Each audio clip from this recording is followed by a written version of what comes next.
Magda Wierzycka, CEO of Sygnia, you've made a sizable contribution to this reward fund. So what I've done is I have effectively added to the rewards that have been posted for information leading to the arrests of the Gupta brothers. Now, the Hawks are not exactly delighted with this, but do you see this as the role of civil society? You know, if one looks at 2017 and what has happened in this country, I mean, let's not be confused. The change that we have seen, which has culminated in Cyril Ramaphosa being appointed president, has largely been the result of the involvement of the judiciary and the civil society, as well as the media, in particular last year. And those are the three parties that brought about change in South Africa. And I think the level of trust in politicians is at an all-time low. And, you know, of course, once you've opened that box, you can't put the genie back in the bottle. I think civil society in South Africa is a lot more involved than it would have been otherwise. And I believe that that civil society involvement must continue, and we must hold politicians to account. Because, you know, if you look at what has happened over the past 10 years, the politicians have let us badly down.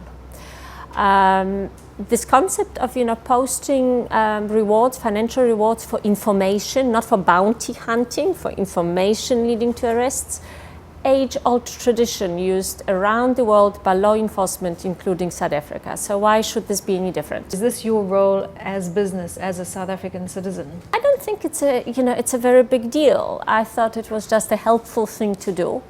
Obviously, that money is not targeted at an average South African walking in the street. But what we do know is that the Guptas in particular are being protected by bodyguards. We know where they are. And there are people who are around them right now. And it would be very helpful for those people to provide that information to law enforcement agencies and enable law enforcement agencies to then act. And really that money is not targeted at any bounty hunters or any South Africans arming themselves with guns. It's a ridiculous concept. No one is going to be taking these guys down in a blaze of glory, please. You know, it has never happened before, it's not going to happen now. Really, this information is a reward, this reward is specifically targeted at the provision of information by people in the know. You have quite an interesting life story. You spent a year in a Polish refugee camp before you came here. Do you think, has this somehow added to the drive that has made you stand up and be counted and do the right thing? Perhaps. I mean, I once spoke to an industrial psychologist under different conditions, and he wanted to know a little bit about my background. And, you know, he said something very interesting, and he said that he believes that many of the decisions that I make in my life actually stem from the fact that I had a very non-linear childhood. So, you know, most people go through a very stable childhood. You've got parents, you've got a house, you go to high school, you've got friends, you know, it's kind of a very linear plot. And it's only in your adulthood that you start making choices. Whereas, you know, I kind of was thrown into a world which, you know, I always segment in pieces. You know, childhood in a communist Poland, a year in a refugee camp, arriving in a foreign country, not speaking the language, being bullied at school, and, you know, having to kind of fend for myself while my parents were trying to fend for the family and rebuild a life for us. So my life has been kind of a series of events. But through all of this, you know, I hope that I haven't lost one thing, and I often talk about this concept of a moral compass. And when I look at South Africa, what Zuma has done by institutionalizing corruption is he has bent everyone's moral compass. People stopped thinking in the context of what's right and what's wrong, and they started thinking in shades of gray. And what I would like to see is I would like to see law and order restored in South Africa, and I would like to see South Africans, both in the public and the private sector, regain that moral compass. Of course, you've been an activist before. You went to court over Eskom. Do you believe business should be more involved in addressing corruption and the other challenges facing South Africa? You know, I think the issue of activism, you know, that's really up to the individual concerned. You know, that's not really whether it's a business person, whether it's someone working for an NGO. That's really stems from within.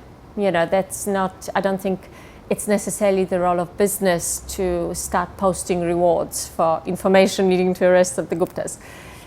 What I do believe is that business needs to play a very, very active role in fixing all that's wrong in South Africa right now. So if you listen to the SONA speech, there were two sides to the SONA speech. There was obviously that great optimism that emanated from the fact that we now have a credible, ethical, powerful, respected person in Cyril Ramaphosa leading the country.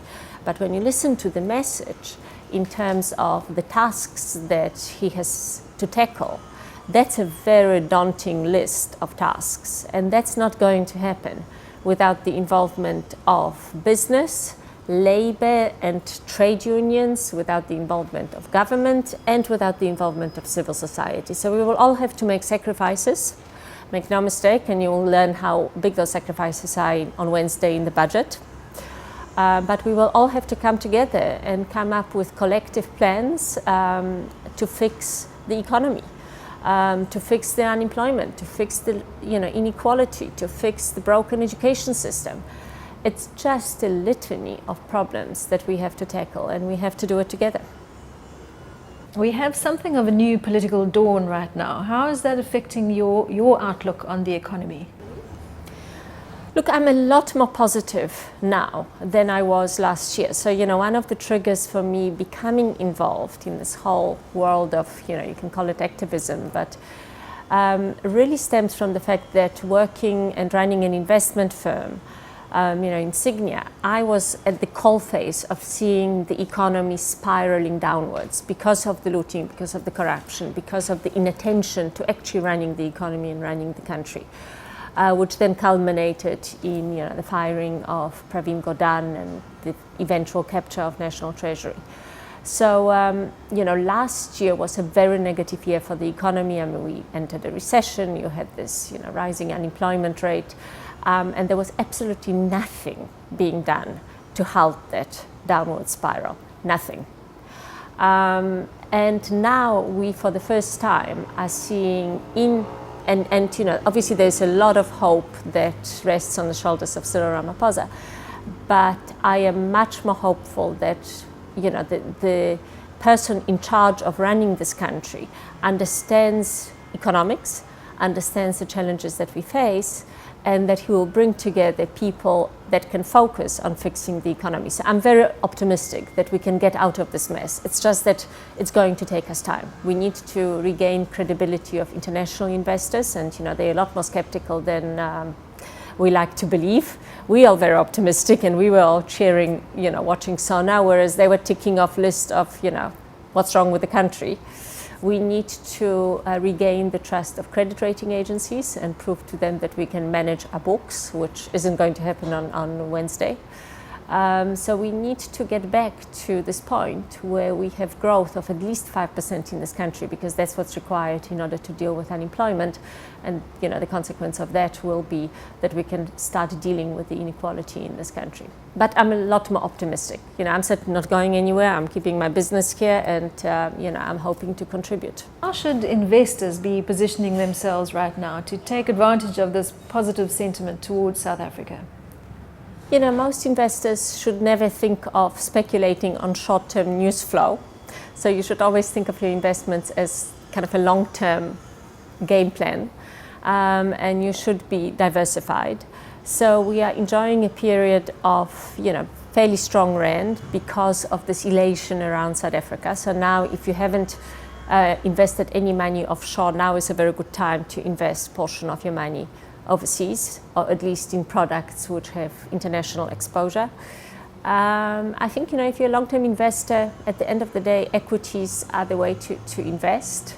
So, because those are your growth assets. So certainly, if you're anywhere between your age of 20 and 55, you should maximize your exposure to equities. And then what's left? It's bonds and cash, which make up the balance. But I would focus on equity investments, possibly with a little bit of caution that this year is going to bring a lot of volatility into the markets. So you've got to be prepared for volatility, and that volatility is going to be the result of the fact that central banks worldwide are going to start pulling back all that money that they have flooded the financial markets with post the global financial crisis. And so there are going to be periods of volatility, and you just have to sit through them. But it's a long-term strategy, really. It's growth assets, diversify overseas, taking advantage of the strong rand, and possibly, I think property is still a very good investment, particularly in South Africa. And if you look around Johannesburg, if you look around Cape Town in particular, this renewed interest in South Africa, the fact that Cyril focused so strongly on attracting tourism to South Africa. I mean, Cape Town is by far the most beautiful city in the world, and I've traveled the world, so I can say it with, absolutely no bias, completely objectively. I think Cape Town is the most beautiful city in the world, and foreigners will see it. And when they see it, they buy property. So, property in Cape Town is not a bad bet.